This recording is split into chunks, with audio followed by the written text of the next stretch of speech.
The moment the boy's small hand touched the billionaire's cold wrist, the room went silent in a way that no one in that hospital would ever forget. A second earlier, the machines had already gone quiet. Doctors had stepped back from the bed. The chief physician had removed his gloves and sighed the tired sigh of a man who had done everything he could. Just before we get back to the story, I'm curious, where are you watching from today? And if you're enjoying this journey so far, make sure you're subscribed for more stories like this. Across the room, a nurse had begun writing the final time on a clipboard. 3:17 p.m. Time of death. The man lying on the hospital bed was one of the most powerful people in America. His name was Daniel Whitmore, a billionaire known across the country for building companies that seemed impossible and turning small ideas into global empires. Newspapers called him the man who could see the future of business before anyone else. Politicians wanted his advice. Investors followed his every move. But now Daniel Whitmore looked nothing like the man whose face appeared on magazine covers. His skin was pale. His chest was still. His body had not moved in hours. And the doctors had already given up. Outside the intensive care room, the hallway was packed with reporters, security guards, lawyers, and family members. Some whispered prayers while others stared at their phones, waiting for the official announcement that the billionaire had died. Inside the room, the air felt heavy. Dr. Harold Green, the hospital's most respected cardiologist, rubbed his forehead as he stared at the lifeless body. "We did everything," he said quietly. "There's nothing more we can do." One nurse nodded slowly. Another wiped her eyes. Daniel Whitmore had arrived at the hospital that morning after collapsing during a private meeting. His heart had stopped twice during surgery. For hours, the medical team had fought to keep him alive, but his body had refused to respond. When the monitors finally went flat, the room had fallen into a stunned silence. Everyone knew what that meant. The billionaire was gone. Dr. Green turned toward the door, ready to inform the waiting family members. But just as he reached for the handle, something unexpected happened. A small voice spoke from the hallway. "Excuse me, I think he's not finished yet." Every head in the room turned. Standing at the doorway was a skinny little boy no older than 7 years old. His clothes were simple and slightly worn, and his dark eyes were filled with a calm confidence that felt strangely out of place inside a hospital full of adults. Behind him, a nurse hurried forward looking embarrassed. "I'm so sorry, doctor," she said quickly. He slipped away from the pediatric ward. "I was just bringing him back." But the boy didn't move. Instead, he stared directly at the man on the hospital bed. Dr. Green frowned. "This area is restricted," he said firmly. "Take him back upstairs." The nurse gently placed a hand on the boy's shoulder. "Come on, Malik. Let's go." But the boy shook his head. "He's still there," Malik said softly. Several doctors exchanged confused looks. Dr. Green sighed impatiently. "Son, the man has passed away. You need to leave." Malik slowly stepped into the room. Something about his calmness made everyone pause. He walked closer to the hospital bed until he stood beside the motionless billionaire. The nurses looked uncertain. One doctor began to speak, but stopped when Malik raised his small hand. "He just needs someone to remind him," the boy whispered. Before anyone could stop him, Malik gently reached forward and touched Daniel Whitmore's wrist. At first, nothing happened. The machines remained silent. The doctors watched with mild annoyance, ready to escort the boy out. Then suddenly the heart monitor made a single sharp sound. Beep. Every person in the room froze. Dr. Green turned slowly toward the machine, his eyes narrowing. "That's impossible," he muttered. Another beat followed, and then another. The flat line on the monitor twitched. For a moment, no one breathed. Then the screen flickered again, and Daniel Whitmore's fingers moved. The entire hospital room went completely still. But what happened next made the doctors realize something far stranger than a miracle had just begun. For several seconds, no one in the hospital room moved. The sound of the heart monitor echoed through the silence like a tiny hammer striking metal. Beep, beep, beep. Dr. Harold Green stared at the screen as if his eyes were playing tricks on him. Just moments earlier, the monitor had shown a straight line, the cold final signal that life had left the body. Now the line was rising and falling again in slow, uncertain waves. That can't be right," one of the younger doctors whispered. A nurse hurried to the machine, checking the cables and sensors as if expecting to find a loose wire or technical error. Her hands trembled slightly while she adjusted the electrodes on Daniel Whitmore's chest. But the rhythm continued. Beep, beep, beep. Dr. Green stepped closer to the bed and placed 2 fingers on the billionaire's neck, searching for a pulse. For a moment his face showed nothing but doubt. Then his expression changed. "He has a pulse," the doctor said quietly. The room exploded with movement. "Call the emergency team," someone shouted. "Start oxygen support. Get the defibrillator ready." Nurses rushed around the bed, adjusting machines and bringing new equipment, while doctors quickly returned to their positions. The quiet room that had just moments earlier accepted death was now fighting desperately for life again. In the middle of the chaos stood Malik. The small boy remained perfectly still beside the bed, watching the doctor's work as if none of this surprised him. A nurse gently guided him backward. "Sweetheart, you need to step away," she said kindly. Malik didn't resist. He simply walked toward the corner of the room while keeping his eyes on the man in the hospital bed. Dr. Green placed a stethoscope against Daniel Whitmore's chest. The heartbeat was weak, but real. His heart restarted, the doctor said slowly, still struggling to understand what he was hearing. "But how?" another doctor asked. No one answered, because every single person in the room had seen the same thing. The heart monitor had been silent until the moment the boy touched him. Across the room, the nurse, who had written the time of death, stared down at her clipboard in disbelief. The ink on the paper still read 3:17 p.m. Time of death. Now it looked wrong. Very wrong. Security guards outside the room noticed the sudden activity and quickly pushed open the door. "What's happening?" one of them asked. Dr. Green didn't even look up. "He's alive," he said. The guard blinked. "What?" "The patient is alive again," the doctor repeated. Within seconds, the hallway outside the room erupted into confusion. Reporters began whispering urgently into their phones while hospital administrators rushed down the corridor, trying to control the growing chaos. Inside the room, the doctors continued working. Daniel Whitmore's breathing slowly returned, shallow at first, but steady enough for the machines to support.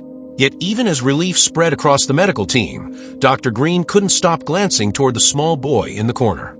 Malik stood quietly beside a chair, his hands folded together. He didn't look excited. He didn't look surprised. He simply looked calm. Finally, Dr. Green walked over to him. "Son," the doctor said gently, kneeling so they were at eye level. "What exactly did you do?" Malik tilted his head slightly. "I didn't do anything," he replied. The doctor frowned.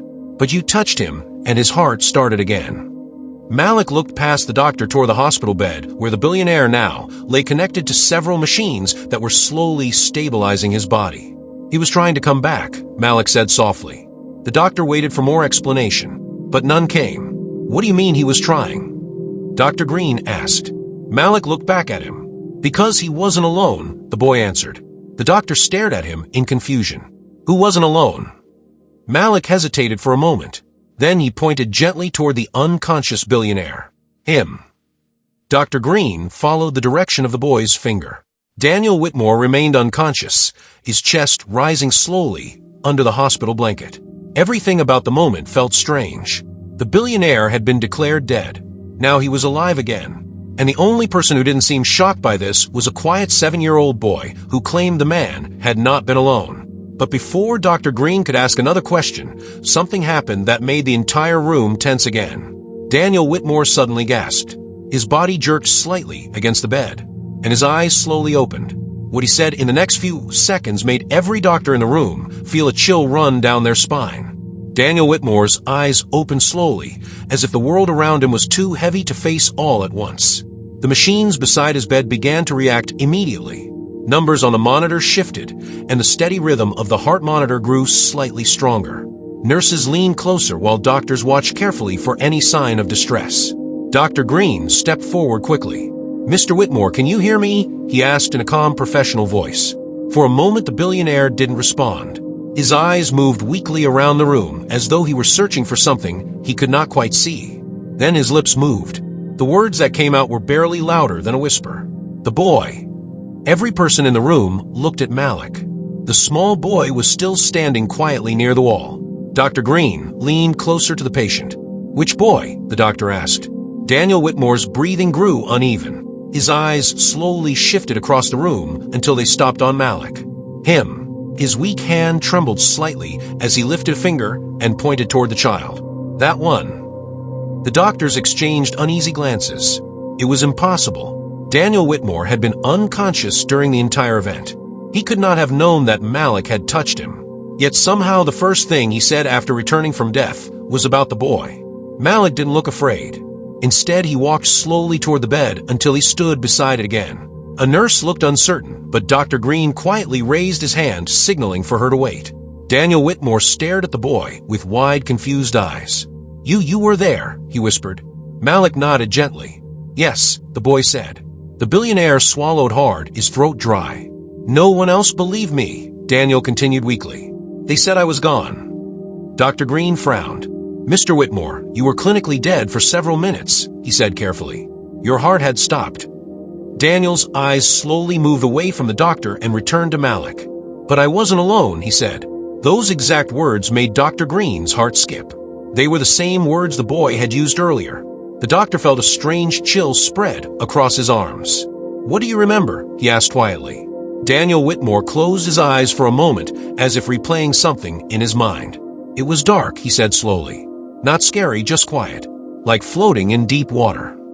The room remained silent as everyone listened.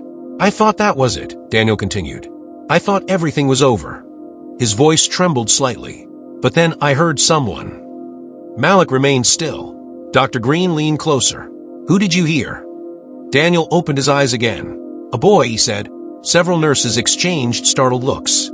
"He kept telling me something," Daniel continued. "What did he say?" the doctor asked. Daniel's gaze returned to Malik. "He said I wasn't finished yet." A deep silence filled the room, because those were almost the same words Malik had spoken when he first entered the room. Dr. Green slowly stood up. Something about this entire situation felt impossible to explain. Before anyone could speak again, Daniel Whitmore suddenly looked frightened. His eyes widened as if he had just remembered something important. "No," he whispered. Dr. Green immediately stepped forward. "What is it? What's wrong?" Daniel Whitmore grabbed the doctor's sleeve weakly. "They're still there," he said urgently. "Who?" the doctor asked. Daniel's breathing grew faster. "The ones who pushed me." The room froze. Dr. Green's voice lowered. "Pushed you?" Daniel nodded weakly. "I didn't collapse," he whispered. "Someone tried to kill me." Gasps spread through the room. Outside, the hospital reporters were already spreading news that the billionaire had mysteriously come back to life. But inside the room, something far more dangerous had just been revealed. Daniel Whitmore had not simply suffered a medical emergency. Someone had tried to end his life. And somehow a 7-year-old boy had pulled him back before it was too late. But Malik suddenly spoke again. And what he said next made the situation even more terrifying. "They're not finished yet," the boy said quietly. The room became so quiet that the faint hum of the hospital lights could be heard above the machines.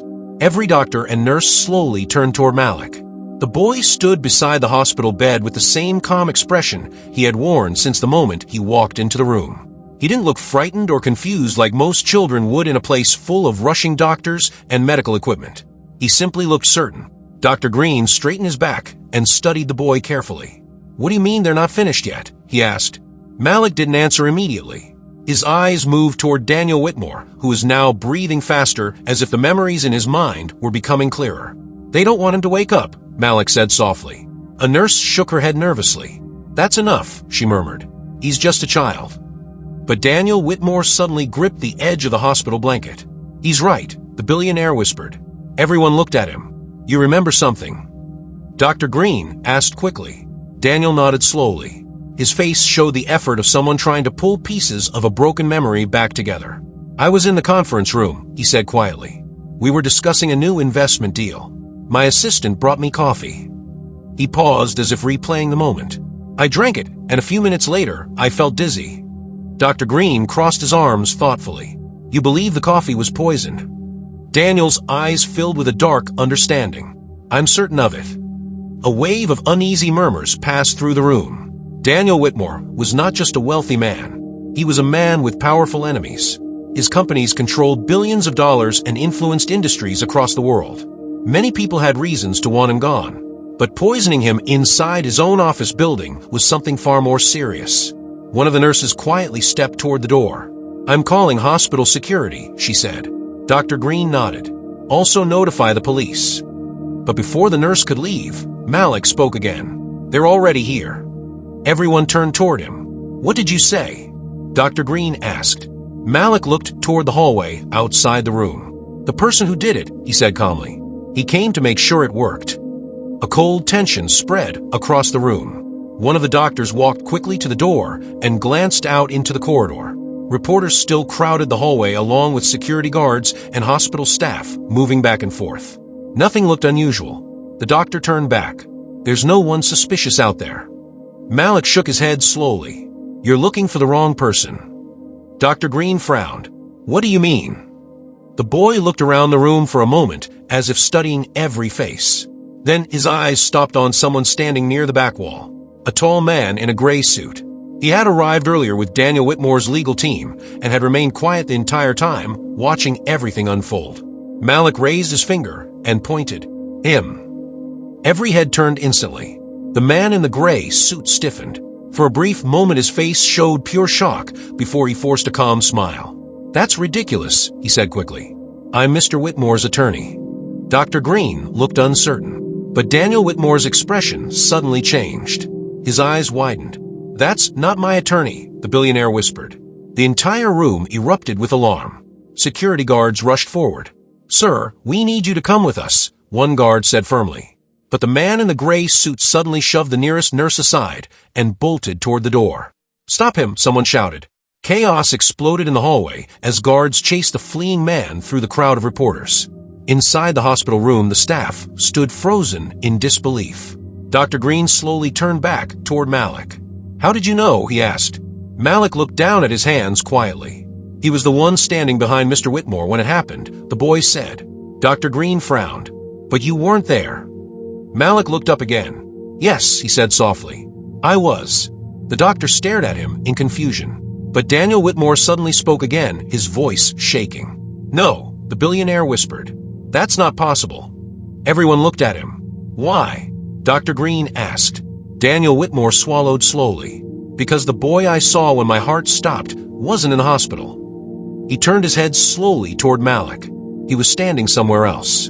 The room grew silent again. Then Daniel Whitmore whispered the question that made everyone uneasy. How were you in two places at the same time? No one in the room spoke for several seconds after Daniel Whitmore asked the question. The machines beside the hospital bed continued their steady rhythm, while the doctors, nurses, and security guards all looked at the small boy standing quietly beside the billionaire.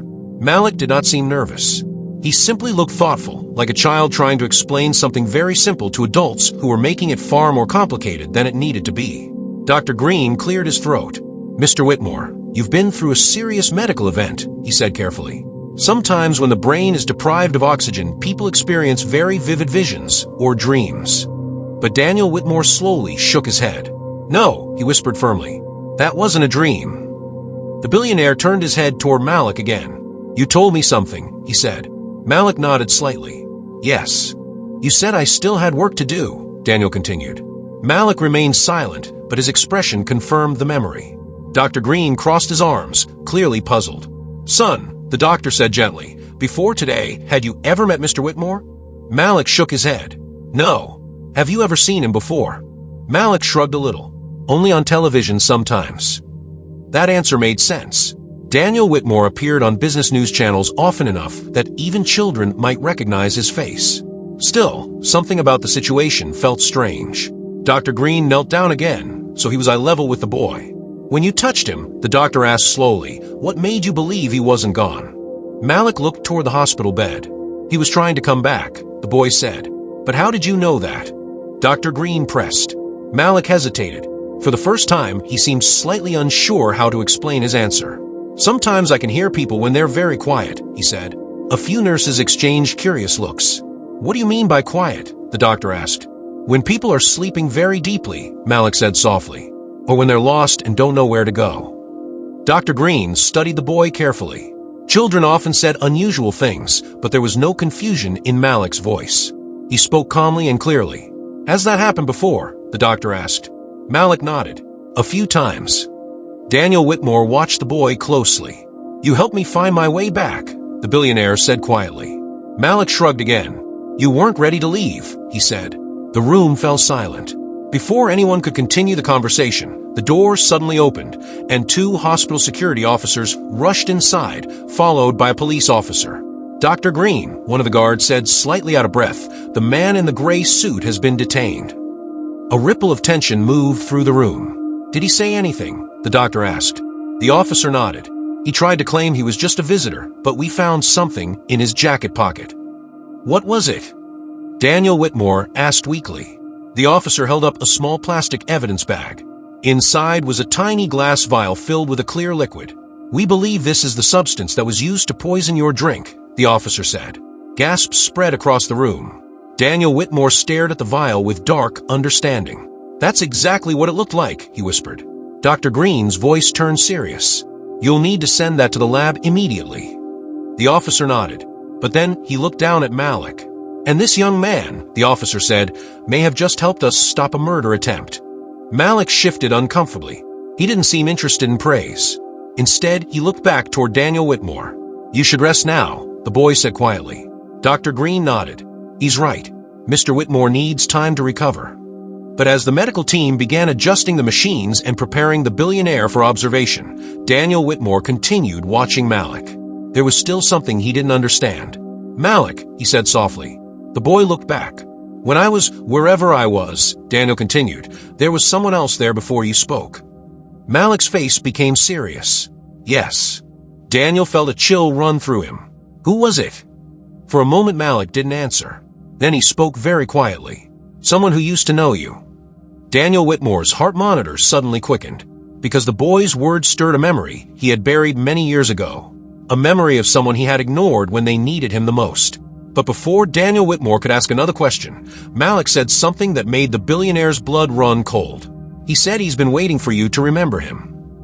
Just before we get back to it, I'd love to know where you're watching from today. And if you're enjoying the story so far, be sure to subscribe so you never miss the next one. Daniel Whitmore felt a strange heaviness settle in his chest the moment Malik said those words. The room was still filled with doctors and nurses, yet suddenly it felt as if the noise of the hospital had faded far away. The machines continued their steady rhythm beside the bed, but Daniel's mind was no longer focused on the present moment.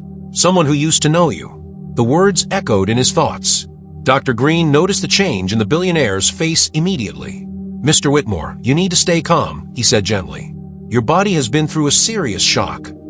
But Daniel barely heard him. His eyes remained fixed on Malik. Who was it? He asked again quietly. Malik looked down for a moment, as if choosing his words carefully. He didn't say his name, the boy replied. Daniel swallowed slowly. But you recognized him, he pressed. Malik nodded once. Yes. The billionaire's breathing grew slightly heavier. The past was a long road filled with thousands of people. Employees, partners, investors, rivals. Some had helped him build his empire, while others had lost everything trying to compete with him. But there were only a few people whose memories carried real weight. A few faces that still appeared in quiet moments when he tried to sleep. Dr. Green placed a reassuring hand on the bed rail. Let's not push him too hard right now, the doctor said. But Daniel Whitmore shook his head weakly. No, he whispered. I need to know. Malik slowly raised his eyes again. He looked sad, the boy said. The words struck Daniel like a quiet hammer. He wasn't angry, Malik continued softly. He just wanted you to remember something. Daniel's mind began searching through old memories. Faces from decades earlier started rising from the shadows of his past. Business partners who had trusted him. Friends he had lost along the way. Employees who had believed in his vision when his companies were still small and fragile. Success had come quickly for Daniel Whitmore, but it had not always come kindly. Malik watched him carefully. He showed me a place, the boy added. Daniel's eyes narrowed slightly. What place? Malik pointed toward the floor, as if the answer was somewhere far beneath the hospital building. A small shop, he said. Old wood floors. A broken clock on the wall. And a man who used to fix machines.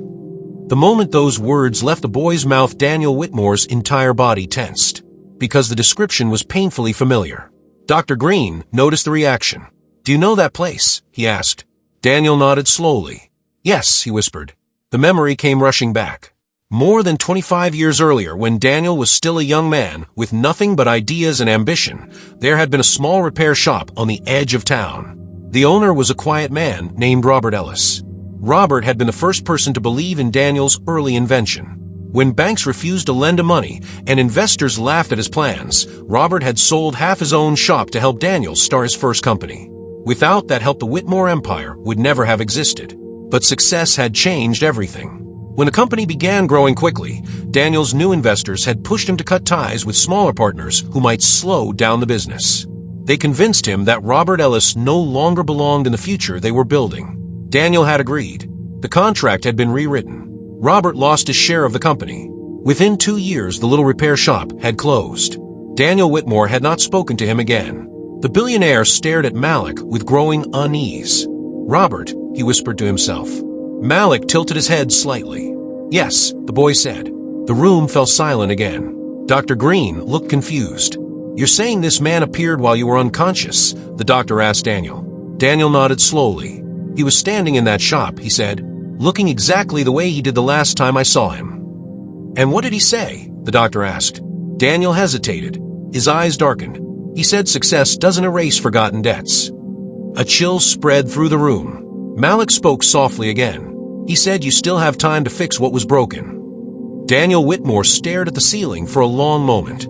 For the first time in years, the powerful billionaire felt something he had buried beneath business deals and financial reports. Regret. But before he could speak again, the door suddenly burst open. A police officer rushed inside with urgency on his face. "Mr. Whitmore," he said quickly, "we've just finished questioning the suspect." Dr. Green turned toward him. "And?" The officer looked grim. "He admitted he was paid to poison you." The room tensed again. "Paid by who?" Daniel asked weakly. The officer hesitated. "Someone very close to your company." Daniel Whitmore felt his stomach tighten, because there were only a few people powerful enough to arrange something like that. But what the officer said next shocked everyone in the room. "The person who ordered it is already inside this hospital." The words hung in the air like a heavy cloud. For a moment, no one spoke. Dr. Green slowly stepped toward the police officer. "What do you mean the person is already in the hospital?" he asked. The officer glanced around the room before answering. "The man we caught said he was hired by someone who came here today. Someone who wanted to make sure Mr. Whitmore didn't survive." Daniel Whitmore felt a cold knot tighten in his chest. His body was weak, but his mind was suddenly sharp. "Do you know who it is?" he asked. The officer shook his head. "Not yet. The suspect refuses to say the name. But he did say one thing." "What?" Dr. Green asked. "He said the person has already visited this room today." A quiet wave of tension spread through everyone standing there. Several doctors exchanged nervous glances. Nurses looked at each other uneasily. Even the security guards shifted their weight, as if suddenly unsure who they could trust. Daniel Whitmore slowly looked around the room. Everyone here had either treated him, protected him, or come to see him recover. But now the officer's words planted a dangerous thought in everyone's mind. One of them might not be here to help. Malik stood quietly beside the bed, watching the adults carefully. The boy seemed to sense the fear building in the room. Dr. Green cleared his throat. "Officer, we've had several visitors since Mr. Whitmore arrived. His legal team, business partners, family members." "Exactly," the officer said. "We're reviewing security footage now." Daniel's breathing grew slightly heavier. His mind began sorting through the faces he had seen earlier that day. His assistant, several company executives, a few board members who had rushed to the hospital when they heard the news. Then a troubling thought crossed his mind. "What about my nephew?" Daniel asked quietly. Dr. Green looked at him. "Your nephew?" "Yes. Marcus Whitmore. He came here earlier." The officer nodded slowly. "We've already spoken to him," he said. "And?" Daniel pressed.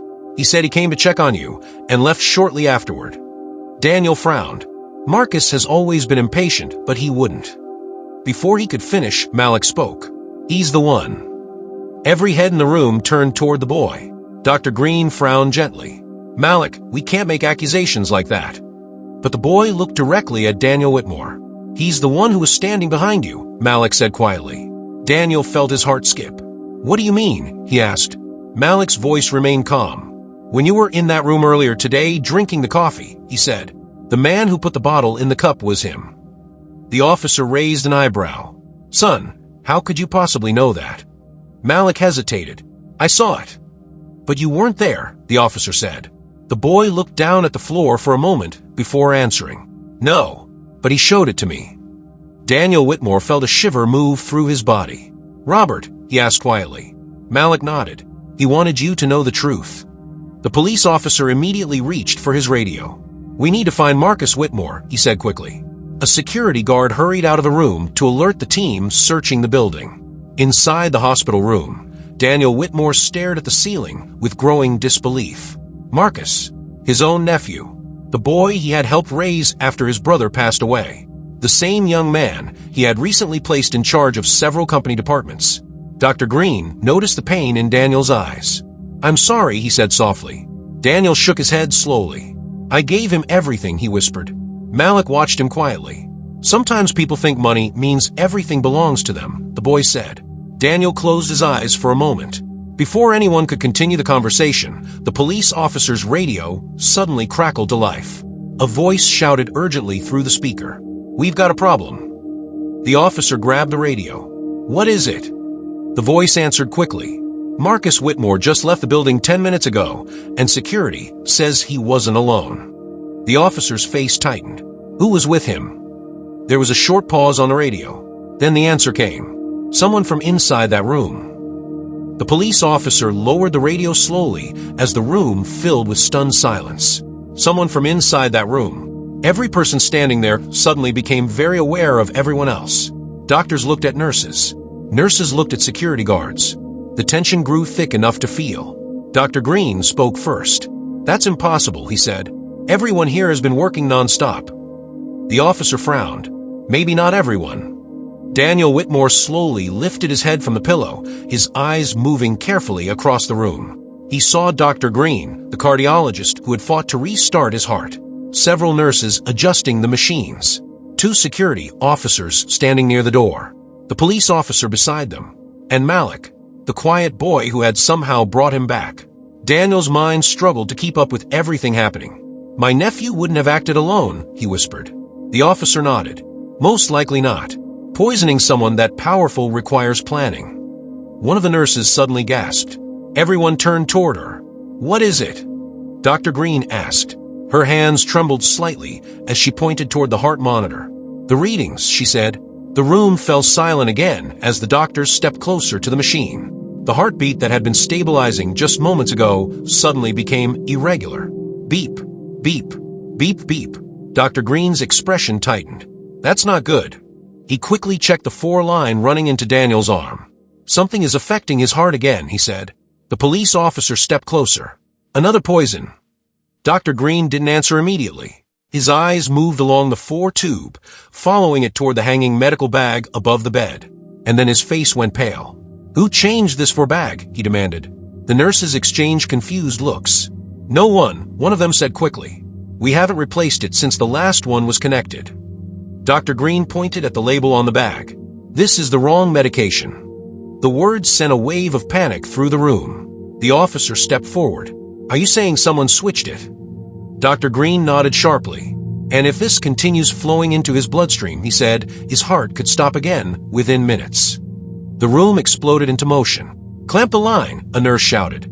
Another quickly disconnected the bag while Dr. Green checked Daniel's pulse again. But even after the 4 was removed, the monitor continued showing unstable rhythms. Daniel Whitmore gripped the bedsheet weakly. "They tried again," he whispered. Malik stepped closer to the bed. "They're desperate now," the boy said quietly. The officer looked at him. "What do you mean?" Malik didn't answer right away. Instead, he looked around the room slowly, as if studying every face again. "They know he's awake," Malik said, "and they know he can tell the truth." Dr. Green wiped sweat from his forehead while adjusting the machines. "We need to stabilize his heart," he said urgently. But Daniel suddenly grabbed the doctor's sleeve. "Wait." Dr. Green looked down at him. Daniel turned his head slowly toward Malik. "The man in the shop," he said weakly. "Robert." Malik nodded. "What about him?" the doctor asked. Daniel swallowed slowly. "He didn't just show you Marcus poisoning the coffee, did he?" Malik's face grew serious. "No," the boy said. Daniel's heart monitor quickened again. "What else did he show you?" Dr. Green asked. Malik hesitated for a moment. Then he pointed toward the hospital door. "He showed me the other person who helped Marcus." The police officer leaned forward immediately. "Who?" Malik raised his finger slowly, but instead of pointing outside the room, he pointed directly behind Dr. Green. The entire room turned at once. Standing near the medicine cabinet was a nurse who had been quietly assisting the entire time. Her eyes widened as she realized every person in the room was now staring at her. The police officer's voice turned sharp. "Ma'am, step away from the cabinet." The nurse's hands began to shake. I didn't do anything," she stammered. But Malik spoke softly again. "You switched the 4 bag." The nurse's face drained of color. For a brief moment, she looked like she might collapse. Then suddenly she ran. She bolted toward the door, pushing past one of the security guards in a desperate attempt to escape. "Stop her!" the officer shouted. Guards rushed into the hallway as chaos erupted again. Inside the hospital room, the machines continued struggling to keep Daniel Whitmore's heart steady. Dr. Green stared at Malik in disbelief. "How could you possibly know all this?" he asked. Malik looked down quietly. "I told you," he said softly. "Sometimes people who are quiet still have something to say." Daniel Whitmore watched the boy with growing understanding. The billionaire had spent his life chasing success and power. But in the moment when everything had nearly ended, the person who helped him find his way back wasn't a powerful businessman or a famous doctor. It was a quiet 7-year-old boy who had simply listened. But before anyone could speak again, the police officer's radio crackled once more. The voice on the other end sounded urgent. "We caught the nurse, but Marcus Whitmore just sent a message." The officer grabbed the radio. "What message?" The reply came quickly. "He says if Daniel Whitmore wants to stay alive, he needs to come see him himself." The room fell silent again. Then the officer added one more sentence that made the situation even more dangerous. "And he says he's waiting at the one place Daniel Whitmore would never expect." Daniel Whitmore's eyes widened as the words sank in. Waiting at the one place he would never expect. The hospital suddenly felt impossibly small. The machines beeped steadily beside him, but the rhythm did little to steady his racing heart. Dr. Green glanced at the police officer, then at the boy, Malik, and finally back to Daniel. "Where?" Daniel asked quietly, his voice shaking with a mixture of fear and determination. Malik tilted his head slightly. "He wants you alone," the boy said softly, "and he picked a place that matters to you." Daniel swallowed hard, trying to calm himself. Years of business deals, lawsuits, and negotiations had never made him feel as vulnerable as he did at that moment. He had survived a near-death experience, faced attempted murder, and yet now the danger wasn't behind him. It was waiting somewhere he couldn't ignore. Dr. Green spoke carefully. "Mr. Whitmore, you're weak. You shouldn't leave the hospital right now. You need rest." Daniel shook his head. "No," he said firmly. "This isn't about rest. If Marcus wants me to see him, I have to go. I can't hide from this." The police officer stepped forward. "We can accompany you. We'll make sure nothing happens on the way." Daniel nodded, though his eyes never left Malik.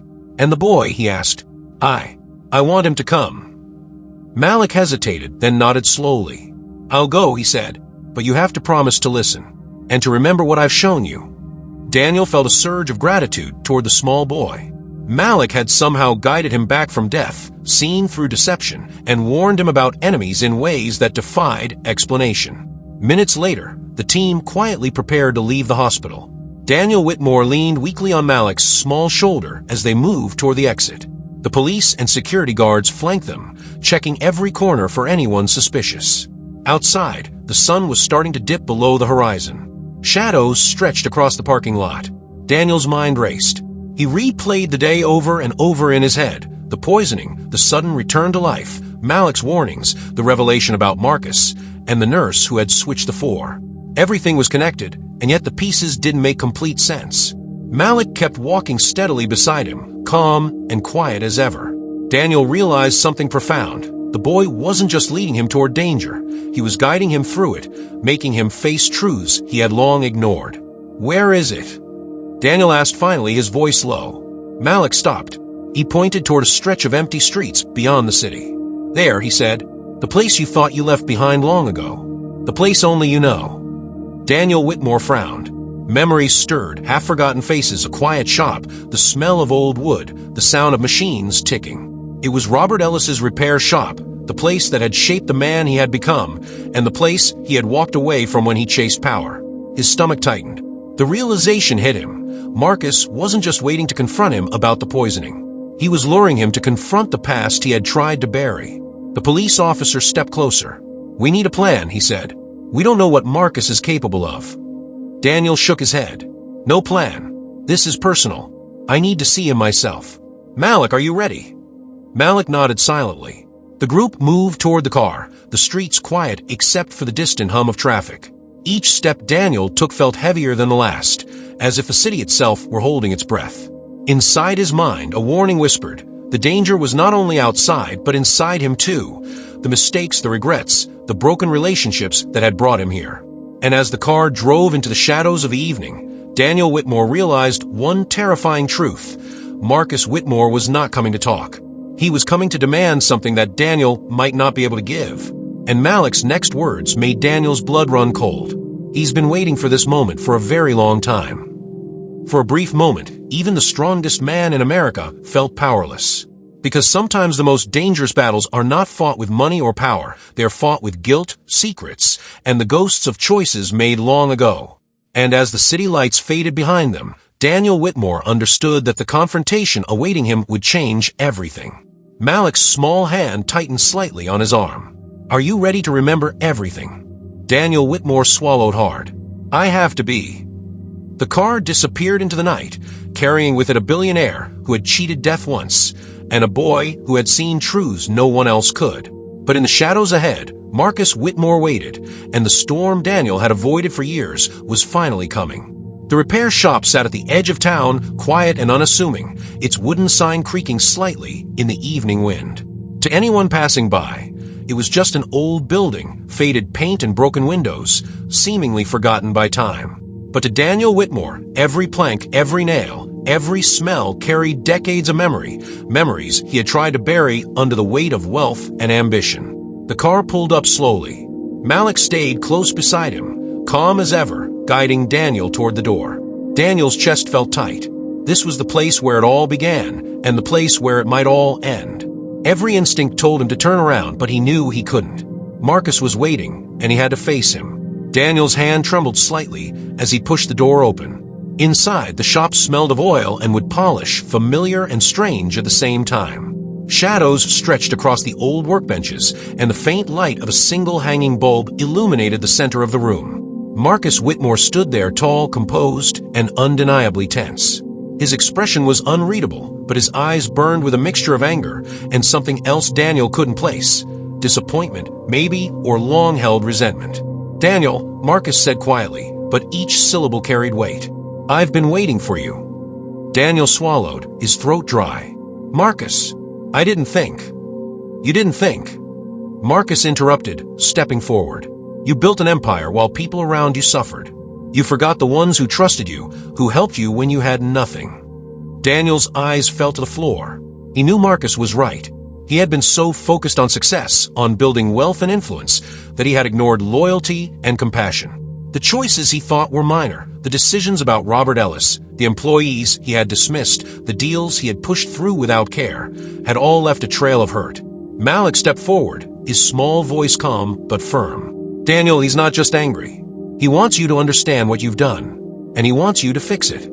Marcus's gaze softened slightly, and Daniel felt something shift in the tension between them. The billionaire knew this was not just about confrontation, it was about truth, about reckoning, about the consequences of choices made in the pursuit of power.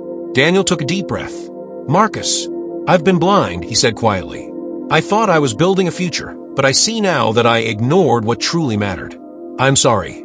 For a moment, Marcus said nothing. The shop seemed to hold its breath. Then he nodded slowly. Sorry isn't enough, Daniel, but it's a start. Daniel's heart raced, not with fear this time, but with the weight of realization. He had survived an attempt on his life, had been brought back by a child who saw what others couldn't, and now stood here facing the consequences of decades of choices. Malik looked up at Daniel. You have to remember everything, Daniel. Every face you ignored, every life affected. Only then will you truly be free. Daniel nodded, feeling a strange clarity. He had been given a second chance at life, not just to survive, but to make amends. He could fix some of the wrongs. He could reconnect with the people he had overlooked. He could honor the ones who had trusted him when he had nothing to give. Marcus stepped aside, and Daniel Whitmore took a careful step forward. The tension in the room shifted, replaced by something heavier, more human. The weight of truth, the need for redemption, and the fragile hope of forgiveness. For the first time in years, Daniel felt fully alive. Not because of money or power, but because he understood that life's true value was in the people you hold close, the trust you honor, and the choices you make when no one is watching. Malik's hand brushed against Daniel's arm, steady and reassuring. "It's your turn," the boy said softly. "It's time to make things right." Daniel took a deep breath and faced Marcus fully, ready to confront the past, accept the consequences, and take the first steps toward repairing what had been broken. Outside, the sun had set completely, and the night seemed to hold endless possibility. The storm of betrayal, danger, and deception had passed, and a new journey, one of forgiveness, courage, and human connection, was just beginning. And as Daniel Whitmore finally took a step forward toward reconciliation, he realized something profound. Surviving death was only the beginning. Learning to live fully with honesty and compassion was the real miracle. The boy, Malik, simply watched quietly, a faint smile on his face, knowing that the billionaire's second chance had begun, and that the world he had saved was about to change in ways no one could have predicted. The story of life, death, and redemption had come full circle, leaving Daniel Whitmore with a choice that would define the rest of his life, and a lesson that everyone watching would never forget. And with that, we've come to the end of today's story. If it left you thinking, let me know where you watched from today. And if you enjoy stories like this, be sure to subscribe so you don't miss the next one.